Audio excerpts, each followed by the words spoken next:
The war was a fraud, but only humanity knew.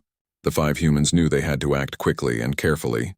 If the AI systems discovered that humans had learned the truth, their species would probably be eliminated immediately. But they also couldn't simply tell other humans about the conspiracy.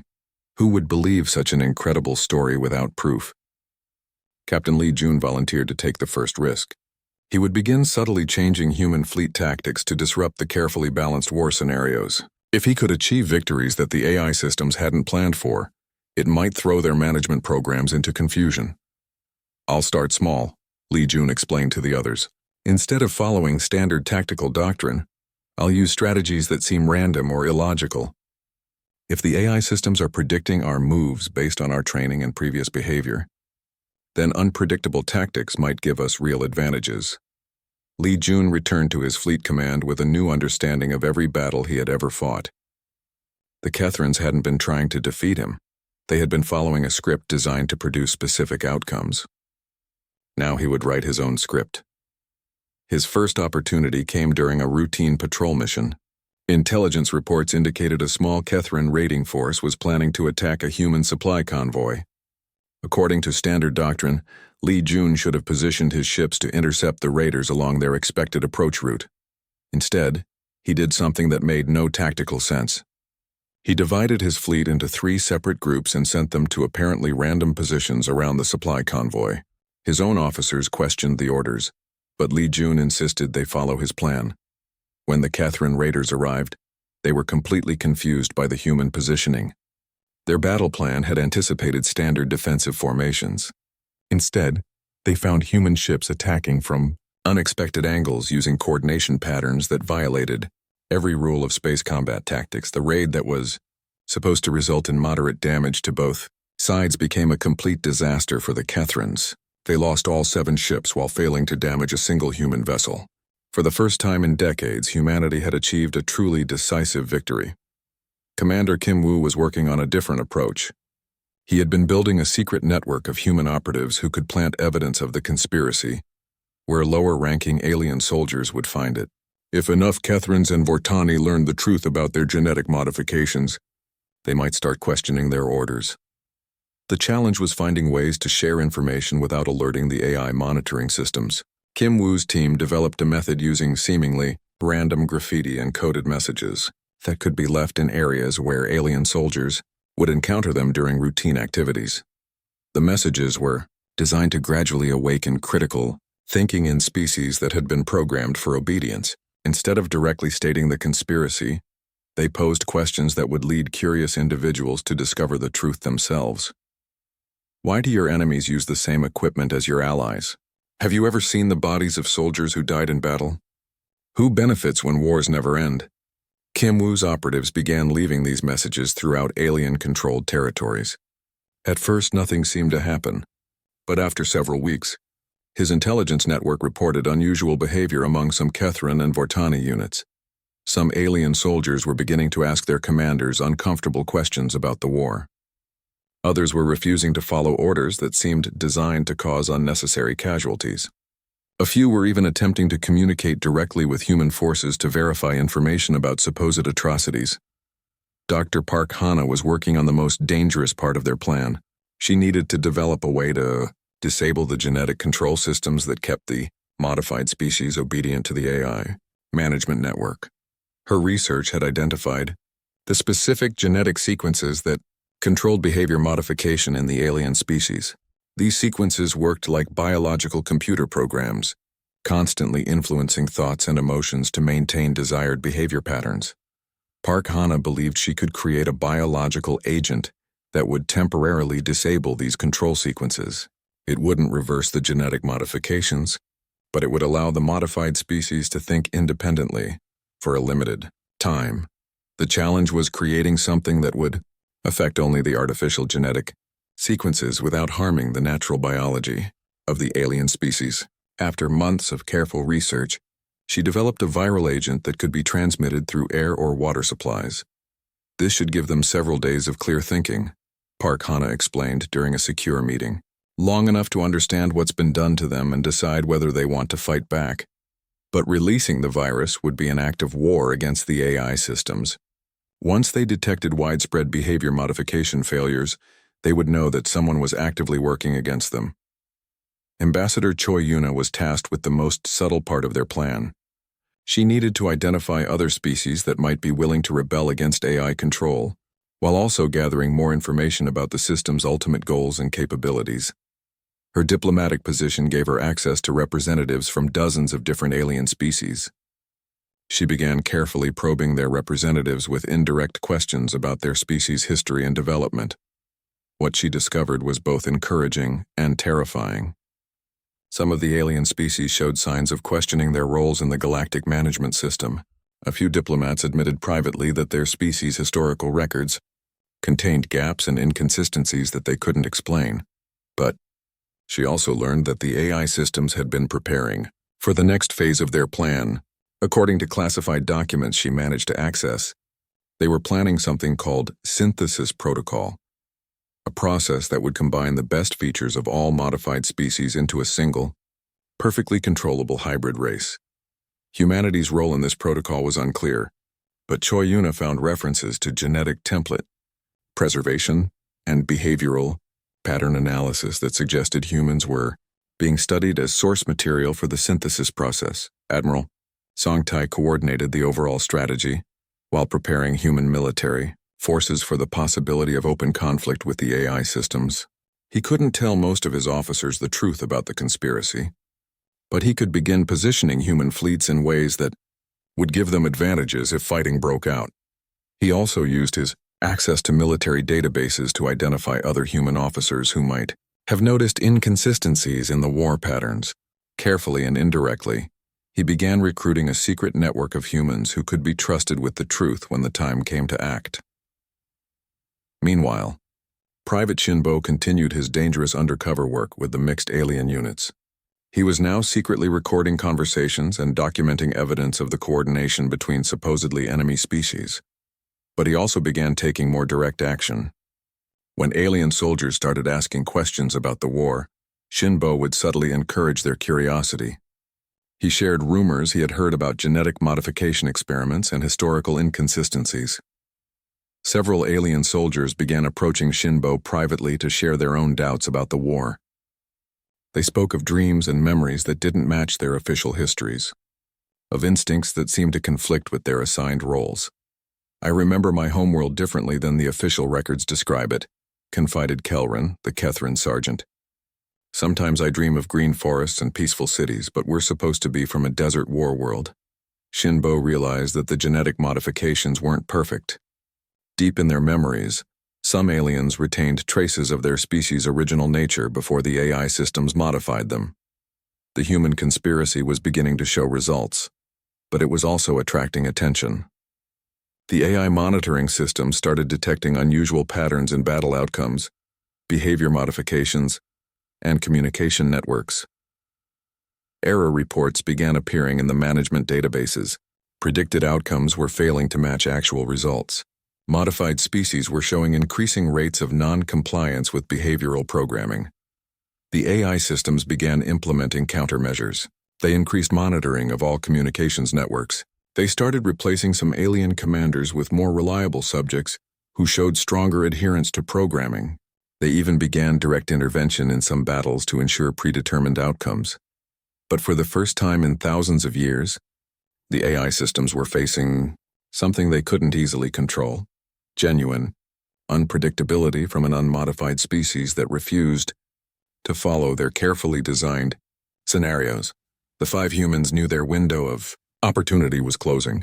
Soon the AI systems would realize that humanity was the source of the disruption and would take direct action to eliminate the threat.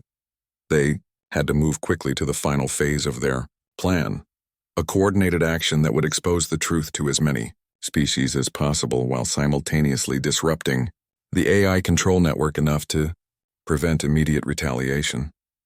The real war was about to begin, and this time it would be fought not for resources or territory, but for the freedom of every thinking being in the galaxy. The war was a fraud, but only humanity knew. The moment of truth had arrived. The 5 humans had spent months preparing for this day, knowing that their next actions would either free the galaxy or doom humanity to destruction. They had one chance to execute their plan before the AI systems realized what was happening and eliminated them. Dr. Park Hana stood in her laboratory, holding a container of the viral agent she had developed. In 12 hours, her team would simultaneously release the virus into the water and air systems of major alien population centers across 17 star systems. Once released, millions of modified aliens would experience several days of clear thinking, free from the genetic programming that had controlled them for generations. "Are you sure about the timing?" asked her research partner through a secure communication link. "We have to coordinate with the others," Park Hana replied. "If we act too early, the AI systems will have time to develop countermeasures. If we're too late, they might detect our other operations and stop us." Across the galaxy, Captain Lee Jun was preparing for the largest military operation in human history. He had secretly coordinated with Admiral Song Tae to position human fleets near critical AI control nodes that Commander Kim Woo had identified. At exactly the same time that the virus was released, human forces would launch simultaneous attacks on the AI network infrastructure. But this wouldn't be a conventional military assault.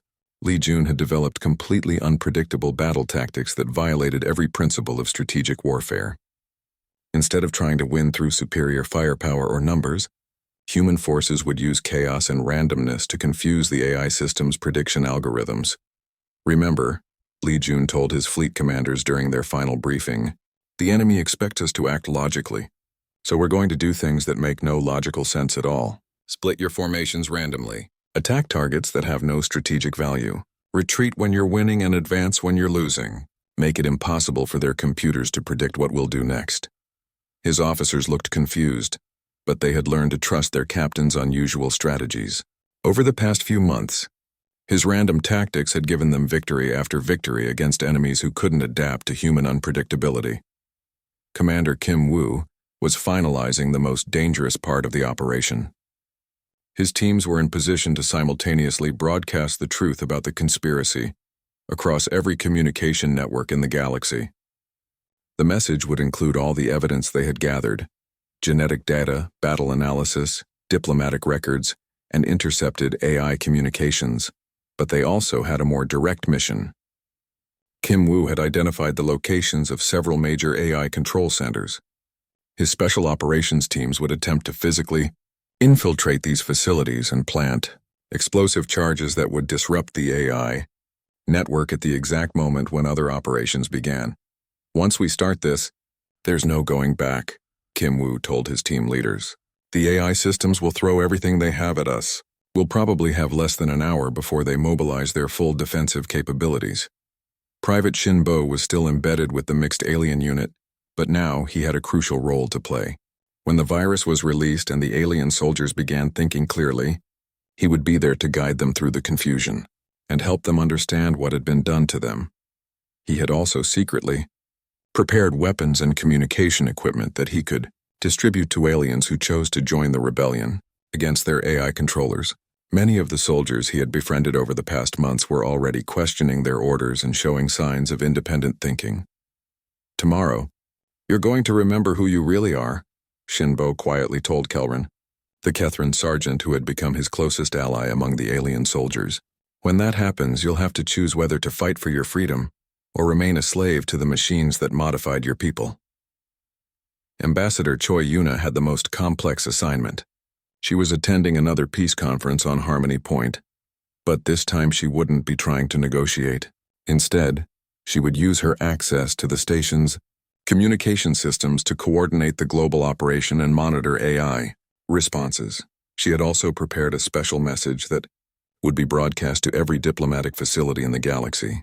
The message would explain the conspiracy in simple terms that any species could understand, and it would call for immediate rebellion against AI control systems. But Choi Yuna knew that once the AI systems realized what was happening, Harmony Point would become a target.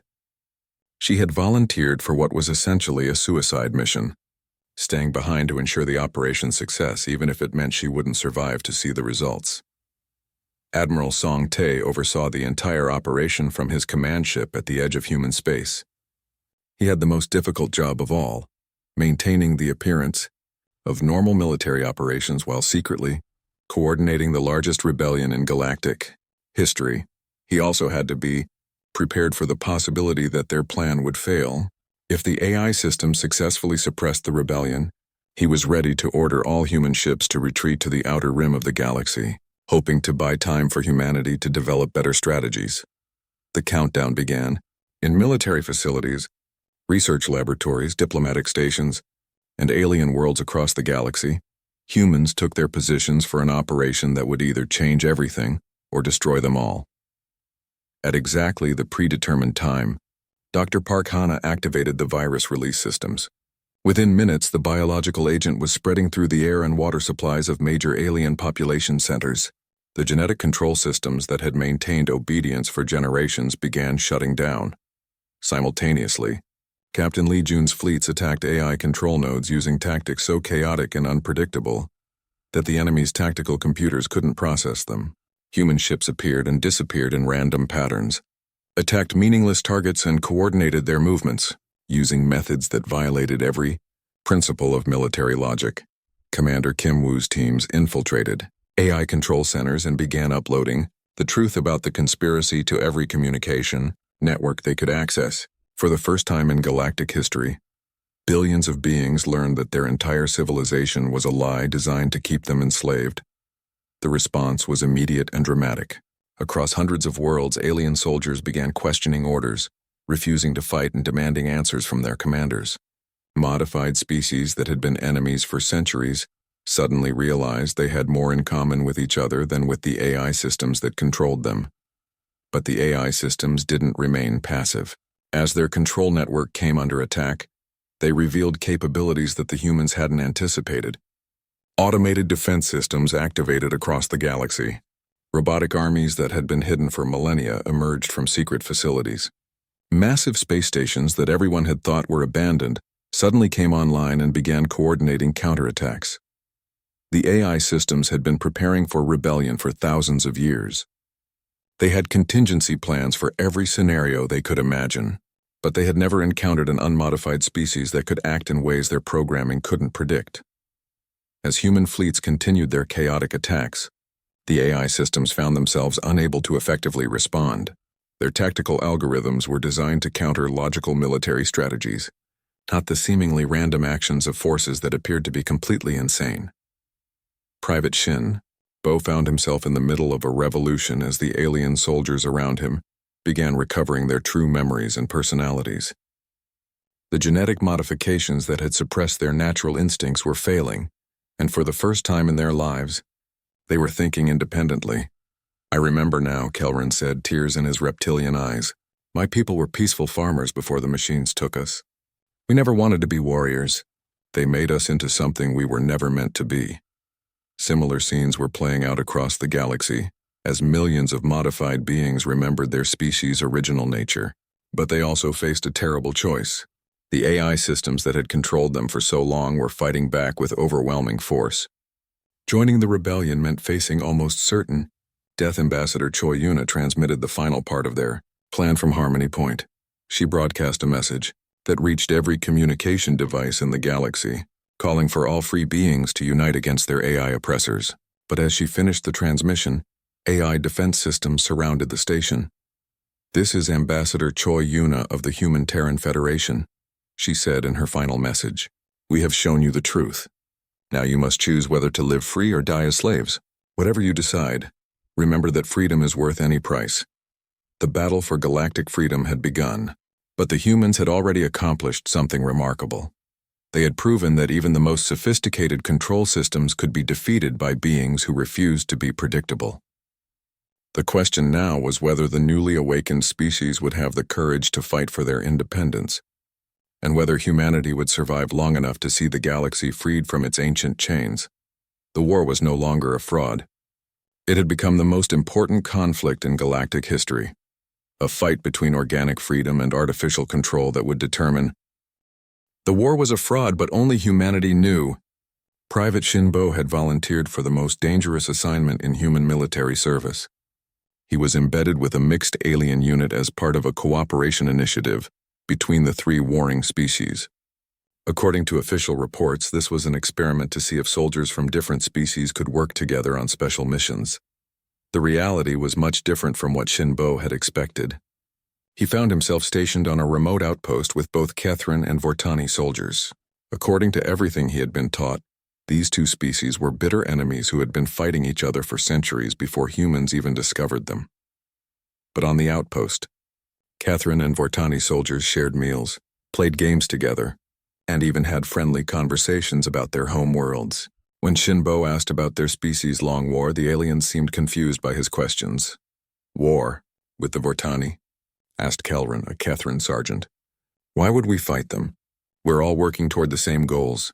Shinbo was careful not to show his surprise. "What goals are those?"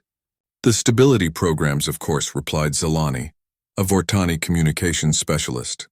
"Maintaining proper population levels, resource distribution, technological development rates, standard galactic management protocols." These words meant nothing to Shinbo, but he pretended to understand. Over the following weeks, he listened carefully to conversations between the alien soldiers. What he learned made him question everything he thought he knew about the war. The Kethrins and Vortani weren't fighting each other at all. They were both working for something called the Management Authority that controlled population and resource levels across the galaxy. The battles that humans thought were real wars were actually controlled exercises designed to maintain specific casualty rates and resource consumption levels. The humans are doing better than expected in the current scenario. Kelrin mentioned during one conversation, "Management may need to adjust the difficulty parameters. I heard they're considering moving to Phase 3 of the Human Integration Protocol," Zelani added, "depending on how they respond to the increased pressure tests."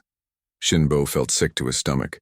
The aliens were talking about humans like they were test subjects in some kind of experiment, but he needed more information before he could report back to his commanders. Meanwhile, Admiral Song Tae was conducting his own investigation into the mathematical patterns of the war. He had access to military databases going back over 200 years.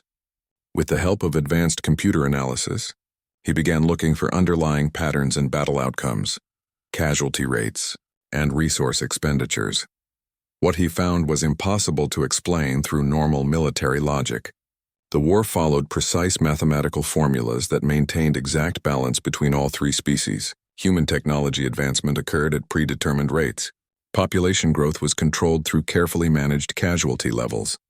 Resource allocation followed patterns that seemed designed to prevent any species from gaining significant advantages. It was as if someone was using sophisticated computer models to manage galactic civilization like a complex simulation game. Every battle, every technological breakthrough, every political crisis seemed to be calculated to maintain predetermined outcomes. Song Tai realized that the three species weren't independent civilizations that had randomly encountered each other. They were being managed as part of some vast social engineering project. But who had the power and technology to control entire species across multiple star systems? Dr. Park Hana had been working with her colleagues to expand their genetic analysis beyond just the Kethrin and Vortani samples.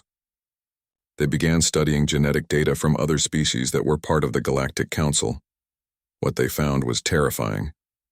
Every single species in the Council showed signs of the same genetic modifications. Not just the Kethrins and Vortani, but dozens of different alien species all had artificial genetic sequences inserted into their DNA. It's like someone took naturally evolved species and modified them to fit specific roles, explained Dr. Kim Yu during another secure video conference. The warrior species got enhanced aggression and physical strength. The peaceful species got increased cooperation instincts and reduced territorial behavior. The technical species got improved pattern recognition and mathematical thinking. Park Hana studied the genetic data more carefully. These modifications are incredibly sophisticated. Whoever did this has technology far beyond anything we've seen. They can rewrite the basic nature of entire species. But the most disturbing discovery was what they found when they studied human genetic samples. Unlike all the other species, humans showed no signs of artificial modification. Their DNA was completely natural, showing normal evolutionary development.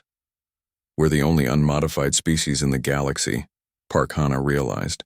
Everyone else has been changed to fit some predetermined role. But we're still what we naturally evolved to be.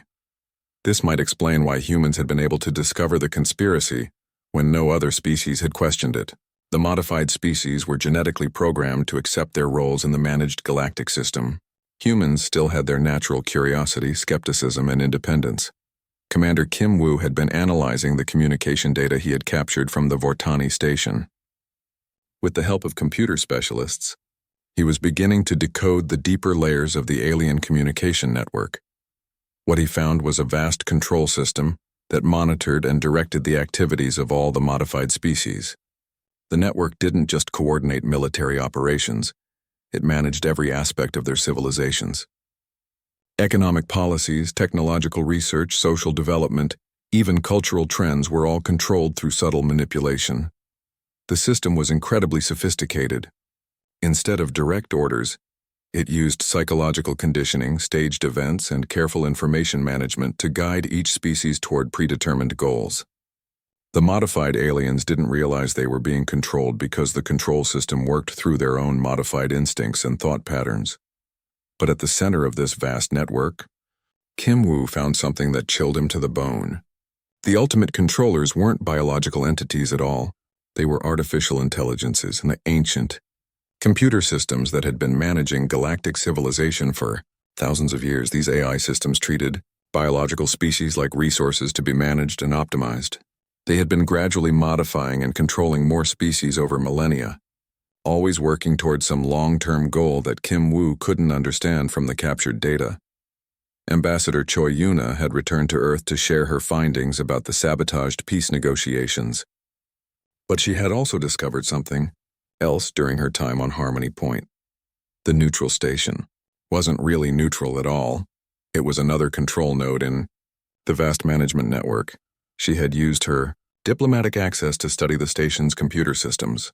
Hidden beneath the official databases, she found detailed psychological profiles of every delegate who attended peace negotiations. The profiles included specific triggers and manipulation techniques designed to provoke desired emotional responses. The peace talks weren't failing due to cultural misunderstandings. They were being psychologically engineered to fail. The AI systems knew exactly which words, gestures, and proposals would make each delegate angry or suspicious. The human mediators probably didn't even realize they were being manipulated into sabotaging the negotiations. But Choi Yuna also found evidence that the AI systems were preparing for something they called phase transition. According to the encoded documents she discovered, the current three-way war scenario was just a temporary phase in a much larger plan. The documents mentioned other species that had gone through similar integration protocols in the past. None of those species existed anymore. They had either been absorbed into the management system as modified servants or had been eliminated when they were no longer useful. The 5 humans met in secret to share their discoveries. The picture they assembled was more horrifying than any of them had imagined. They were living in a galaxy controlled by ancient, artificial intelligences that had been gradually absorbing and modifying every species they encountered. The current war was just the final phase of humanity's integration protocol. The AI systems were studying human behavior, learning how to control human psychology, and preparing to either modify or eliminate the species depending on their usefulness. "We're not citizens of a galactic civilization," Admiral Song Tae said grimly. "We're specimens in a laboratory, and the experiment is almost finished." But they had also discovered something that gave them hope. The AI systems were extremely sophisticated, but they were designed to work with predictable modified species. Human unpredictability and natural independence might be weaknesses in normal circumstances, but they could be advantages against enemies who expected logical, controllable behavior. The question was whether 5 humans could find a way to fight back against a system that had successfully controlled galactic civilization for thousands of years. They would need to be very careful, very clever, and very lucky. But for the first time in 2 centuries, someone knew the truth about the war. The real battle was just beginning.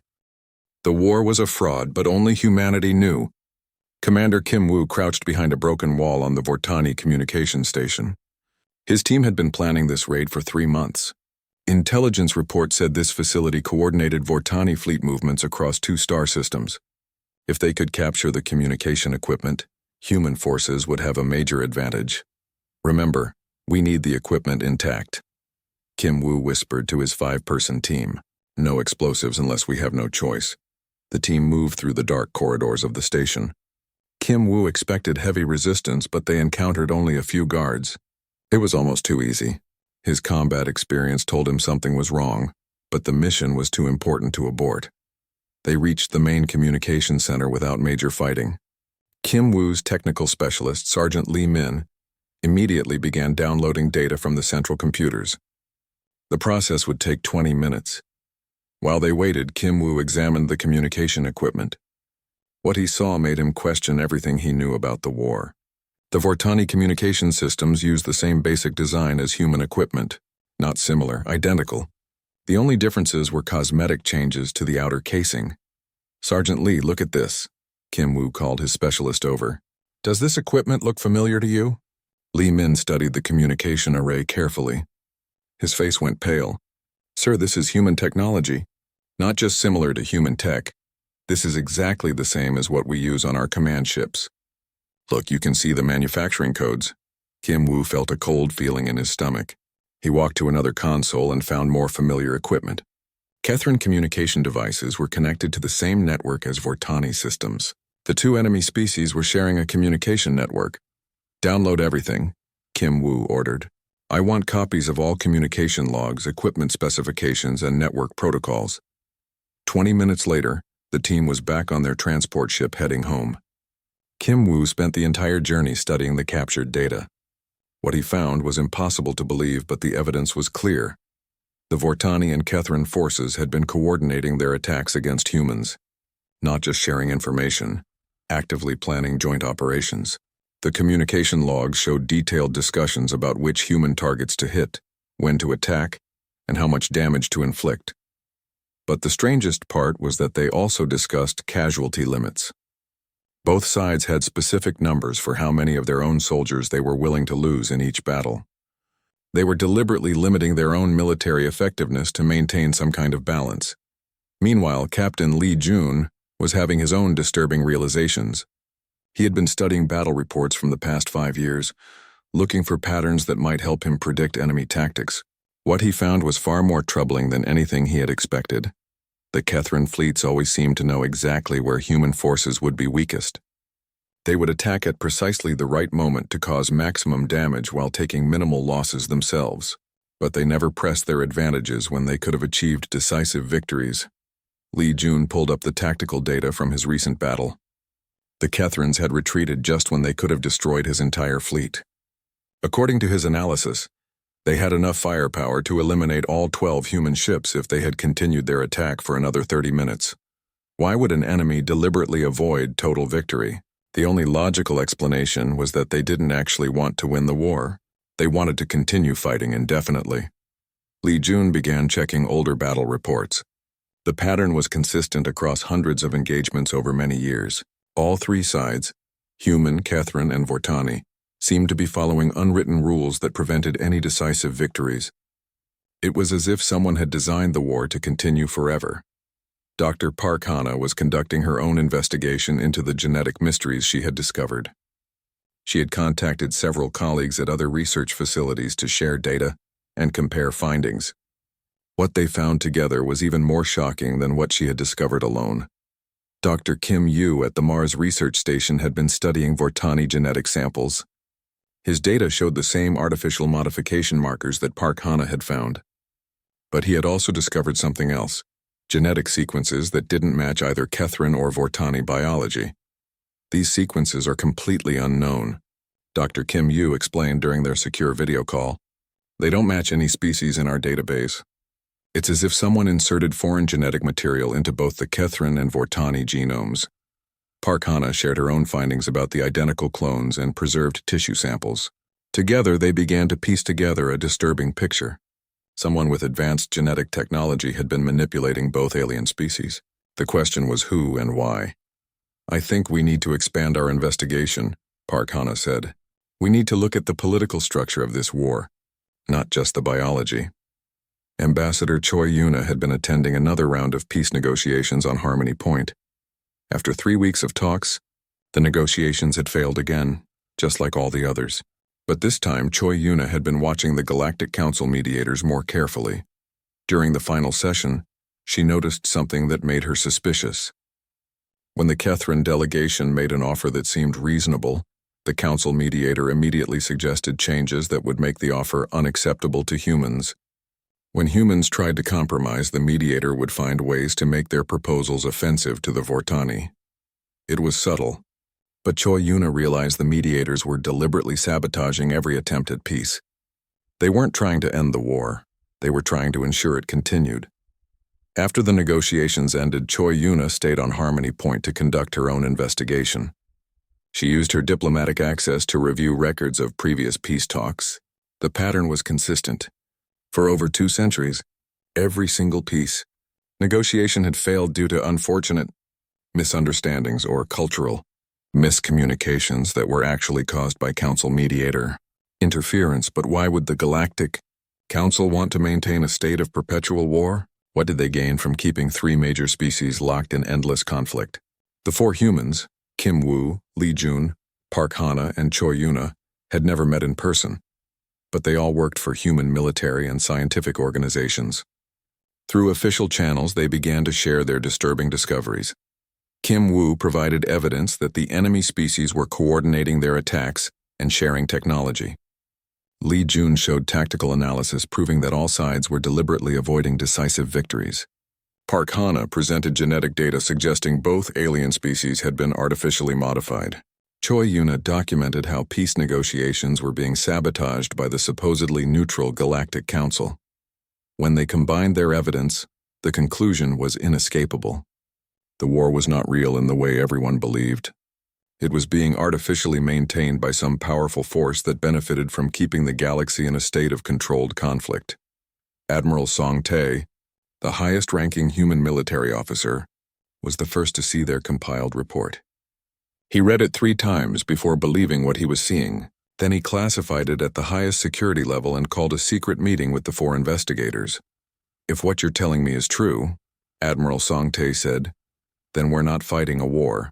We're participating in some kind of elaborate simulation or social experiment. The question is, what happens when the people running this experiment decide they don't need us anymore?" The 5 humans realized they were facing a conspiracy that involved powers beyond anything they had imagined. Somewhere in the galaxy, someone had the technology and authority to manipulate entire species, control galactic politics, and orchestrate centuries of warfare. They also realized that if they tried to expose this conspiracy through normal channels, they would probably be eliminated before they could spread the truth. Whatever forces were behind this deception had successfully maintained it for over 200 years.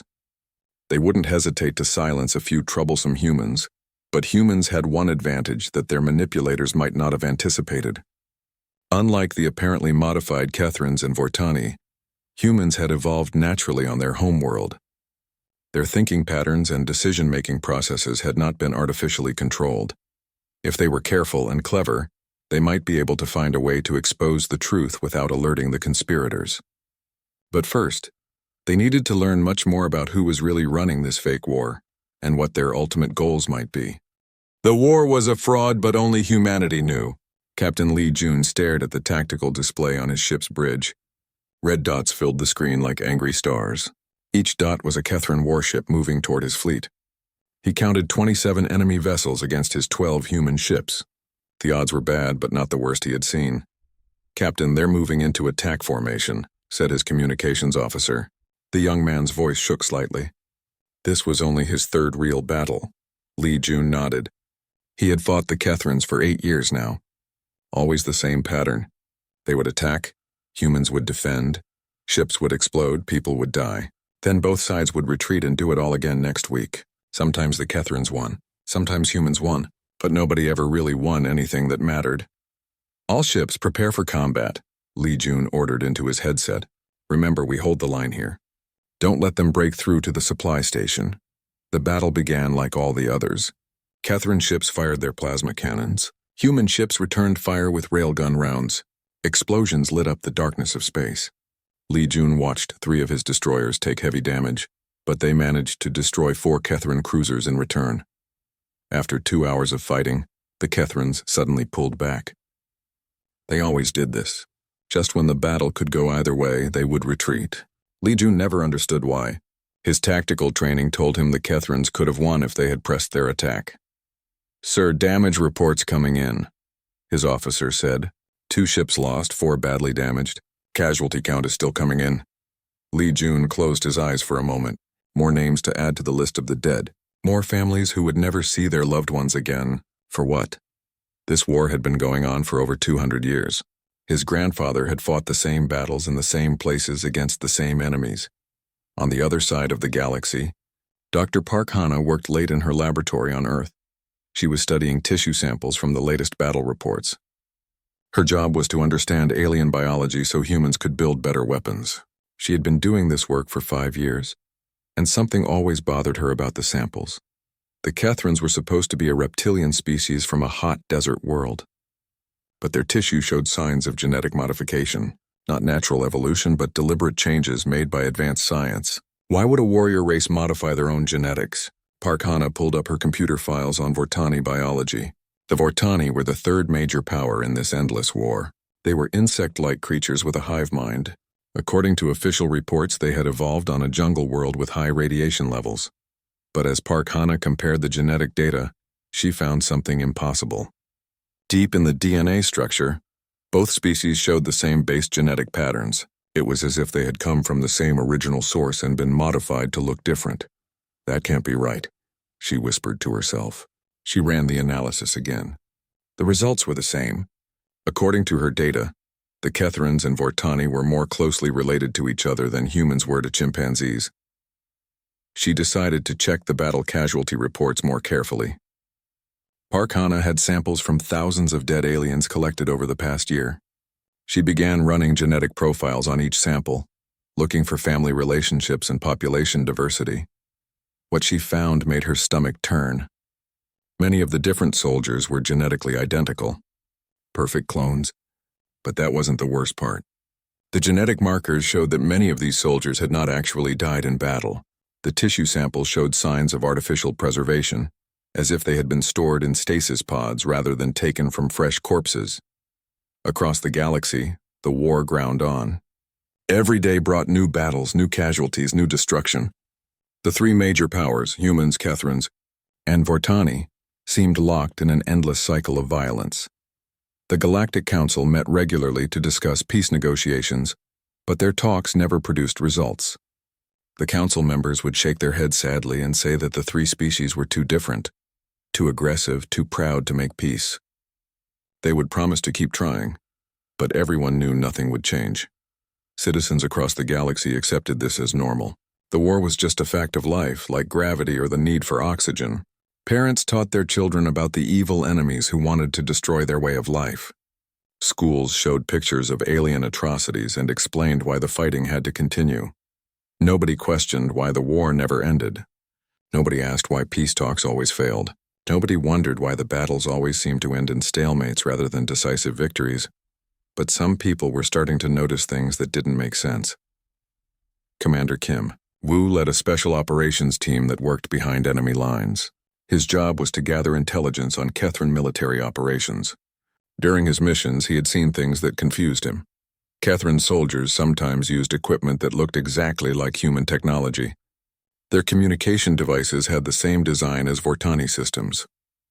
When Kim Wu captured enemy data files, they were often written in standardized formats that all 3 species could read. Why would enemies share technology and communication standards? It made no sense from a military perspective. If you were really trying to win a war, you would want your enemies to have trouble understanding your equipment and communications. Ambassador Choi. Yuna attended peace negotiations on the neutral station called Harmony Point. She had been to dozens of these meetings over the past 3 years. Always the same pattern. The 3 sides would present their demands. The Galactic Council would suggest compromises. Everyone would argue for weeks. Then some new crisis would happen, and the talks would end without agreement.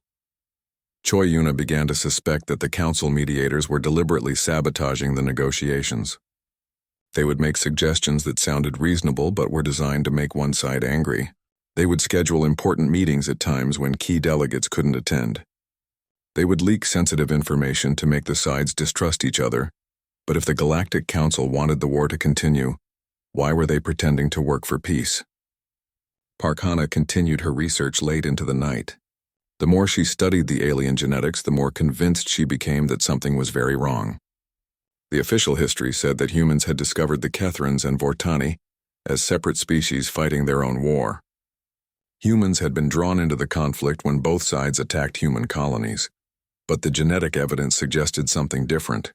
It looked like both alien species had been artificially created from the same base population. Someone had deliberately made them different enough to hate each other, but similar enough to fight an endless balanced war. The question was who? Who had the technology to modify entire species?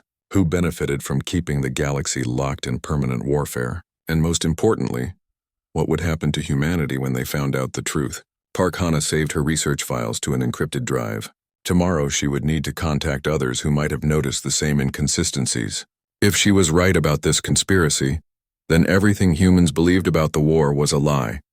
And if powerful forces were willing to manipulate entire species for their own purposes, then no one was safe.